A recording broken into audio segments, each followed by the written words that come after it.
Hi guys, so I'm here to talk about a topic that I have been asked about regularly since it feels like the beginning of YouTube, but definitely more so as the years have gone on, and that is whether you should start a YouTube channel or quite often specifically a booktube channel. So I'm going to discuss today what I think the benefits are of starting a YouTube channel, what I have gotten from a YouTube channel, and what you might want to bear in mind if you're considering starting a YouTube channel.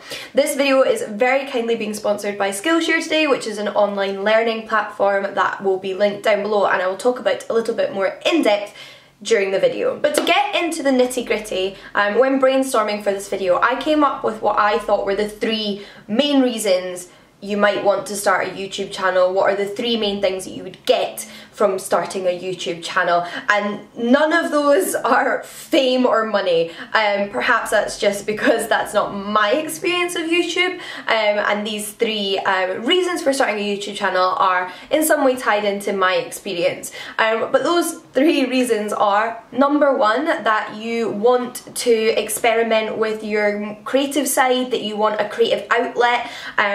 Perhaps you are already somebody who considers himself quite creative and artistic and into videography and want a platform to share that side of yourself with, or you're just looking to get into more creative pursuits. You want to explore the creative side of you.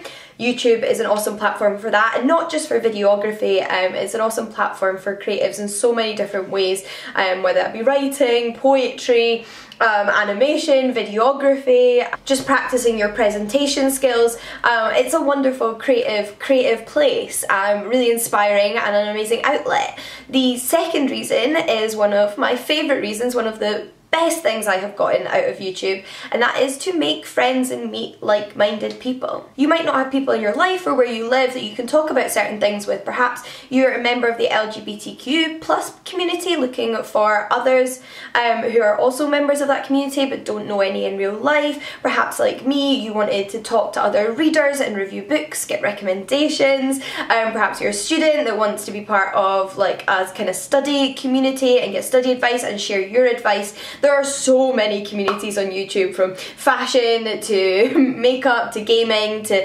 booktube and so many more in between. Some of the best friends in my life that I have made have been through YouTube, and if I had gotten nothing else from making videos on YouTube, that would be enough, because my life is different because those people are in my life. Some of those people I have only been able to meet in life a few times but talk regularly to online or on my phone. Others I now see regularly and are like, do you know, a regular feature in my everyday life, and others still I have yet to meet but one day hope that I will be able to, and I love talking to them and sharing ideas with them and discussing books with them and content with them. And I feel very, very privileged to have had that experience. Now, a lot of those friendships have also been built up over time. Some people I've been friends with for years, some people I've met more recently. And like with any experience, I think it just takes putting yourself out there, talking to different people, looking for people in a similar position to you, to kind of build up those relationships. But it is certainly possible. And the third reason for starting a YouTube channel, according to Jean, is to build up your skill sets and develop new skills. So this is something that can practically aid you in perhaps your career or job applications in the future. There are so many things I have learned because of YouTube, and I have then gone on to use in my working life. So through YouTube I have explored various social media platforms and sort of how you build, I guess, a social media presence. I mean, it happened quite organically, but I have certainly become quite aware of that over the years, and how all of my social media sites work together. I have naturally learned a lot about video editing and filming, so I've worked with different cameras over time, all the way from just using my iPhone or my MacBook webcam to now having a DSLR, and obviously had to get used to that. I have used iMovie. I have also used programs that do cost money and that are more of an investment, like Final Cut Pro, and I have taught myself and learned to use them over the years. And as I'm sure a lot of you know, I used to actually be a creative producer over at Pan Macmillan, which is a publishing house, and I practically use those skills. I also have worked in various different social media positions as an assistant, as like part of a digital team to use social media, including YouTube. I have made videos for BBC's The Social, and equally as important as learning to make the videos is learning to present. It is not something that I think a lot of people find immediately natural, sitting down in front of a camera, looking in the lens, chatting away to essentially yourself, and learning to hopefully articulate ideas in a clear manner is something that took me time to get better at. I'm not saying I'm perfect, but my old videos are far worse than my videos are now, so I think I've grown, and I have had opportunities to present videos for companies like BBC Bite Size that I wouldn't have had if it weren't for YouTube, and I built those skills up by consistently making YouTube videos. Now, of course, it does take time to learn those skills, and there's the practical side of learning those skills, and this is why I thought this would be the perfect video to partner with Skillshare on, because Skillshare is a phenomenal online learning website with video lessons and classes in various different topics that you can access, including loads that are relevant to YouTube and making videos. Whether that be using your free standard video editing software or more complex video editing software like Final Cut Pro or Adobe Premiere Pro, which have a lot of layers to them, but when you get into using them are so much fun and you can do so many things with them. Equally, using cameras. Buying my first camera, which is the same one I still use now, and that is the Canon 700D, was a process that involved a lot of research, and then learning to use it was a process that involved a lot of research, and I watched a lot of video tutorials on how to make the most out of my camera. And naturally, if you want to make videos that involve, you know, different kind of setups than just your bog standard sitting in front of a camera in front of your bookshelf, like going out and about, actually maybe developing yourself as a filmmaker, that's something more, that's a level up that you need to learn about using both your camera and editing software. And when I say Skillshare has a wide variety of classes on their website, I mean it. They have over 25,000 lessons on there that you can check out and find the right one and the right teacher that works for you. An annual subscription to Skillshare costs you less than $10 a month, and luckily for us, Skillshare have given me a link which is down in the description box, and the first 500 of you to click that link will get a 2-month free trial, which is the perfect push you may need to start your YouTube channel finally if you've been putting it off. But since we're talking about equipment, I wanted to address the issue of what do you actually need. I'm sitting here with my nice camera that I saved up to buy. I even have a box light behind it to make sure that I'm decently lit, although I will be editing this video on iMovie afterwards, which is free. And like I mentioned, there's not just free software for editing your videos. Often you have a camera already at your disposal. For 2 years, the first 2 years of this channel, I filmed all of my videos on my iPhone, and most people never noticed. If you've got a well-lit room, a well-lit backdrop, then an iPhone or whatever smartphone you use is absolutely adequate.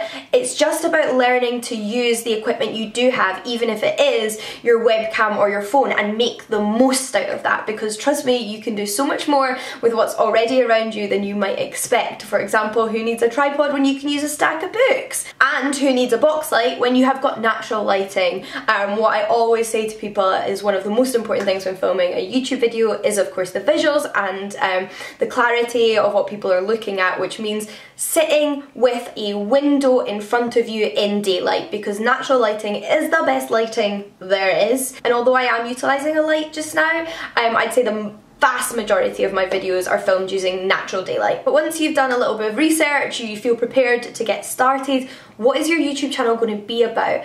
Does having a theme make you feel more comfortable getting started? For example, I would be called a booktuber by many. I certainly refer to myself occasionally as a booktuber, as well as a YouTuber or a video maker. I don't exclusively make videos about books. I make study videos, I make videos about history, I make videos about politics on occasion, and just some personal ones now and then. Although I do obviously regularly talk about literature, and I'm very happy that that is one of the main aspects of my channel, because I love literature and I love discussing it online and meeting other people that want to talk about it as well. However, just because you have a focus for your channel doesn't mean that you are restricted to exclusively talking about that. This is your creative endeavour. You can talk about whatever you want to. If that means you want to upload a comedy video one week, a book review another week, and a fashion lookbook another week, then go at it.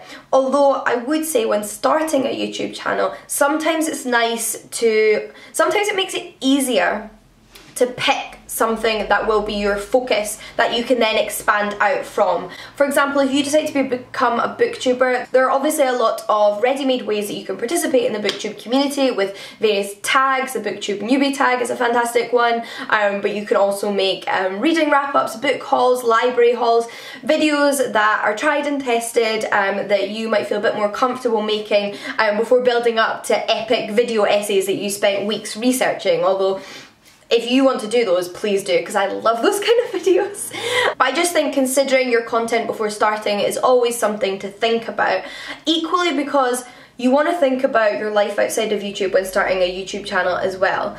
Now, I think in this day and age, most of us have a social media footprint, most of us are present online in some way, and most careers don't mind that. That's not to say there aren't certain things you might want to keep in mind when making content online. If you want to be a children's TV presenter one day, maybe there's certain things you don't want to say on camera or talk about on the internet. I'm just saying that's the way it is. So consider how much of yourself personally you're putting out there. I think the kind of content I make on my channel is completely appropriate for all walks of life, all areas of my life. I feel comfortable with it all, and that's the most important thing at the end of the day. Are you comfortable with what you're making and where it sits in the rest of your life? But at the end of the day, I think most people that ask me whether they should start a YouTube channel should start a YouTube channel. If you've ever thought about starting a YouTube channel, if it's ever something you've wanted to try, then you should try it, because how will you ever know until you try? This is my attitude with everything in life. Trying is the best way to find out if you enjoy something, and do not expect to be perfect from day one. My first videos on YouTube were filmed on my webcam. They were often quite dark, lots of awkward pauses, not that there's not still awkward pauses now and then, but they were certainly a lot rougher than say my videos might be classed now. But practice makes perfect, and I think waiting for your first video to be perfect is often the thing that is putting the most people off filming their first video or uploading their first video. But I think everyone needs to go through at least, you know, a short awkward phase before you get into the swing of it. Just go for it, and there's no reason, if you find you're not liking the kind of content you're making, that you can't try different content. I had different channels before I started this channel in 2012 where I made completely different content, and I eventually found my place here on Bookish Thoughts, and I'm so grateful that I did, because it has incredibly expanded my life in so many ways. Yes, that's my 2 cents on the matter. I hope that you have found this encouraging if you've been considering starting a YouTube channel. I hope you have found some of this advice helpful. I hope it's helped you work through that question in your mind. I'd love to hear from you if you have any more advice or questions related to this topic, and like I mentioned, do check out Skillshare, who I am very grateful to for sponsoring this video. But until next time, happy reading, and I'll see you all again soon. Bye guys.